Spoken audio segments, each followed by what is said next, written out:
माणसं निर्माण झाली प्रेम करण्यासाठी आणि वस्तू निर्माण झाली वापर करण्यासाठी. आमचं उलट झालं.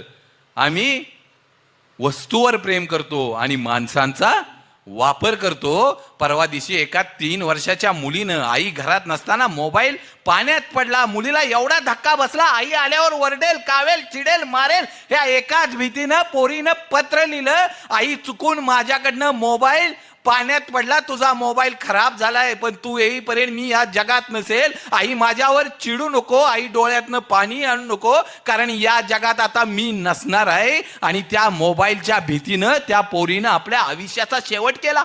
अरे वस्तू आमच्या वापरासाठी असतात आणि लोक आमची प्रेम करण्यासाठी असतात, का विचार करत नाही. अरे घरात आम्ही टीव्ही आणतो मोठा, भिंतीवर लावतो. अरे कधी आपल्या पोरांच्या बरोबर बायको बरोबर आनंदानं बघितलाय, कधी आपल्या आई वडिलांच्या बरोबर बघितलाय. अरे गाडी आम्ही नवीन घेतो, पण त्या गाडीतनं आपल्या घरातल्यांना